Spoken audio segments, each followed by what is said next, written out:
आज मी बनवत आहे खुसखुशीत तळणीचे मोदक। तर या कढईमध्ये आपण तूप टाकून घेणार आहोत आणि तूप मेल्ट झालं की यामध्ये बारीक केलेलं सुकं खोबरं टाकणार आहोत। सुकं खोबरं मी मिक्सरला बारीक करून घेतलं आहे, तुम्ही किसून देखील घेऊ शकता। आता हे 2 मिनिटं परतल्याच्या नंतर यामध्ये ताज्या दुधावरची साय टाकायची आहे, 1-2 चम्मच एवढी। खूप छान चव येते मोदकला। आणि पिठी साखर टाकायची आपल्या आवडीनुसार।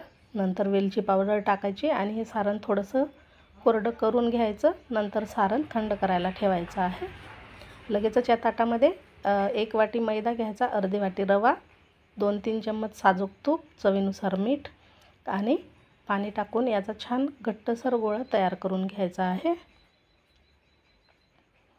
आणि एक 10-15 मिनिटं मुरण्यासाठी साईडला ठेवून द्यायचं आहे झाकून।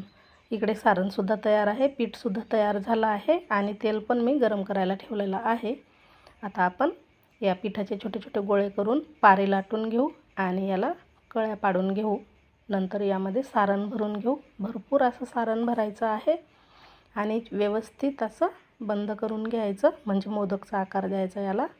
अशाच पद्धतीने सर्व बनवून घ्यायचे आणि नंतर तेलामध्ये तळून घ्यायचे आहेत। तेलसुद्धा खूप गरम नाही करायचं, अगदी थोडंसं गरम केल्याच्या नंतरच मोदक टाकायचे, म्हणजे छान खुसखुशीत कुरकुरीत होतात आणि सर्व बाजूने तळल्या जातात। तर इथे सर्व मोदक तयार करून घेतले आणि आता तळून घ्यायचे आहे। छान सोनेरी रंग येईपर्यंत तळून घ्यायचे आणि मस्त गणपती बाप्पाला प्रसाद दाखवायचा आहे। कसे झाले नक्की कमेंट करा। भेटू पुन्हा नवीन व्हिडिओमध्ये।